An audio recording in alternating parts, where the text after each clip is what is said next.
Rabi'atul Ra'i ini anak seorang mujahid. Jadi ada di zaman tabi'in seorang mujahid diajak perang sama sahabat, dia keluar. Berperang nggak pulang-pulang. Istrinya ketika itu sedang hamil. Orang Madinah. Bapak izin pergi mau perang. Oke. Selagi itu perintah Allah, perintah Rasulnya, perintah para sahabat Nabi, bismillah, keluarlah. Ditinggalkan uang yang cukup banyak, beberapa dirham begitu ditinggalkan. Ini kamu pegang. Kalau ada apa-apa dengan saya, ini harta saya semua kamu pegang, saya bawa seadanya untuk berjuang di jalan Allah Subhanahu wa ta'ala.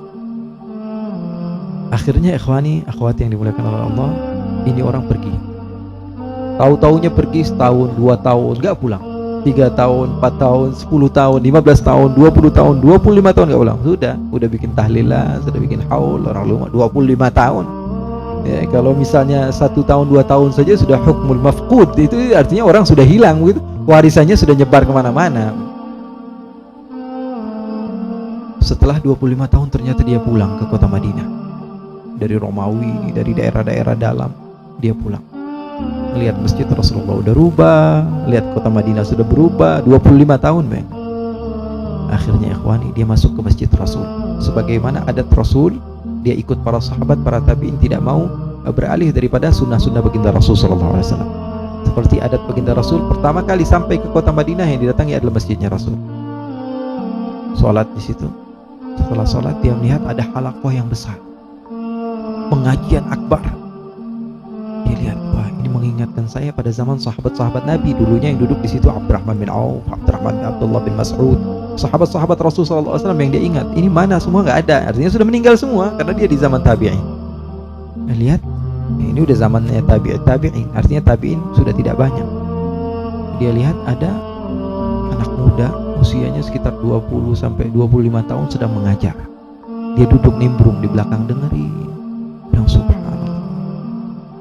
Katanya nasihat-nasihatnya orang ini mengingatkan saya seakan-akan ini di zaman Nabi. Ilmu-ilmunya begitu mengalir, bahasanya begitu bagus, fasihnya begitu luar biasa, sehingga setelah sholat dia bergegas untuk mendekat orang tersebut dan bersalaman pada syekhnya yang masih muda. Kemudian dia pulang ke rumah, ngetok pintunya, istrinya nggak berani bukain. Siapa ini? Akhirnya diintip, siapa, masih nggak kenal. Ternyata saya suami kamu. Akhirnya begitu senang bahagia duduk ngobrol-ngobrol. Ditanya, mana anak kita? Mana dia? Apakah dia sudah bermain, atau dia sudah menikah, atau dia sudah kemana, atau nanti saja katanya. Dia biasanya sekarang ke masjid, i'tikaf di masjid. Nanti kalau dia pulang nanti kamu lihat.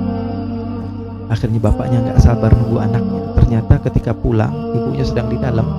Ini imam masjid yang ada tadi, khatib yang ngajar di Masjid An-Nabawi tadi masuk ke rumah tersebut. Dia kaget. Syekh, kenapa kamu datang ke rumah saya? Katanya. Kamu siapa datang ke rumah saya? Kata.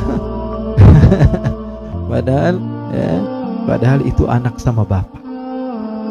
Bayangkan betapa bangganya seorang ayah ketika melihat seseorang yang dia anggap ini orang terkeren pada zaman ini adalah anaknya sendiri yang dia tinggalkan selama 25 tahun. Dan ini berkah salehahnya ibunya, ya, uang yang dititipkan tersebut dia habiskan untuk berjuang supaya anaknya menjadi ulama.